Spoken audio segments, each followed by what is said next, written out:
Hey guys, I'm Keith from Travel Made Personal, and today I'm going to share just a little bit about the fourth stop on our Alabama road trip. In my last Alabama road trip video, I talked about the Bethlehem Primitive Baptist Church Cemetery. The cemetery was the last stop of the first day on our trip because we had some business to take care of there. By the time we finished, it was starting to get dark, so we headed to the hotel for the night.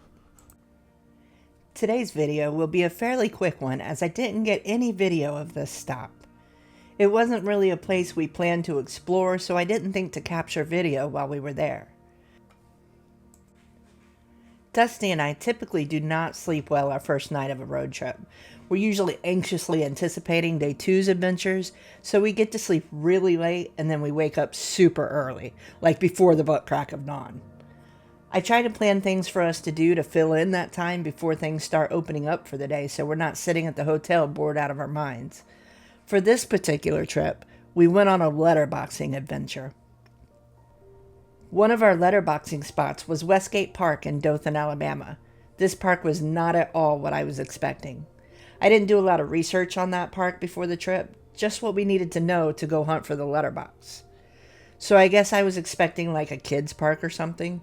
It was not that at all, though it does have an area for kids to play. When we turned into the park, we saw buildings and tennis courts, well-manicured landscaping, roads, and parking lots. The park definitely gave local vibes, meaning it was built for the locals, not tourists. That said, it was welcoming to pretty much everybody, but if you're not athletic or an avid reader, it may not have much to offer you unless you just want to take a peaceful day in the park.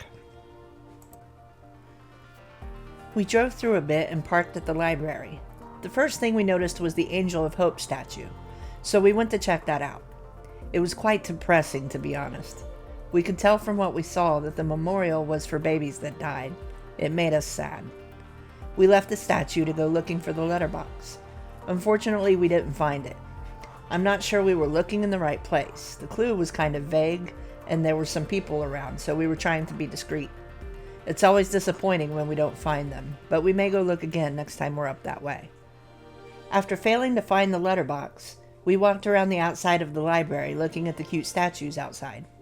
We loved that sort of thing, but then we headed off to get to the rest of our adventures for the day. It wasn't until I got home and started doing a little more research on Westgate Park that I found out that it isn't just any patch of grass, it's loaded with history. The park started from just a small open space and some folks with a vision. It developed over the decades as it hosted fairs and sports events, gradually expanding into what it has become today. People from all over Dothan brought life to the park with concerts, food festivals, and various family activities which shaped the spirit and history of the park. They turned a simple little park into a community favorite that provides opportunities for everyone to enjoy. The walking trail is a 3.5-mile loop bordering the park and serves as an easy route for joggers, runners, or walkers, taking just over an hour to finish. And it's dog friendly. But be sure to keep your furry friend leashed. There are plenty of picnic spots in the park if you just want a peaceful lunch with the family out in nature, and of course there's a playground for the children to get all worn out on. There are also dedicated areas for sporting events such as basketball, tennis, and soccer. In fact, the Westgate Softball Complex was built in 1986 and has hosted 18 ASA National Slow Pitch softball tournaments. There's a water world, fitness court, and several unique attractions sprinkled throughout the park. All of that being said, the Angel of Hope is the thing that touched me the most about the park, especially after getting home and reading the history behind the statue. See, a man named Steve Harwick spent many years baking and delivering pound cakes with his children to other people that were struck with disease. His goal was a simple one, just to make them feel better. And who doesn't feel better with a pound cake, right? Steve was touched by a youngin' on Facebook by the name of Cody Hayes. Cody spent his short life ministering to others at the Children's Hospital in Birmingham while fighting his own cancer battle. After seeing Cody on Facebook, Steve and his children began raising funds to support Cody's family and other families, even having never met them personally. Steve envisioned the Angel of Hope monument, and many people came together to raise funds for the monument. When the question became where should the monument go, Westgate Park was the only answer. The Angel of Hope monument was erected to allow folks to reflect on loved ones, especially children, who had their lives cut short. It is sad, but it is also a touching tribute. Dusty and I spent probably an hour or so at Westgate Park doing what we do.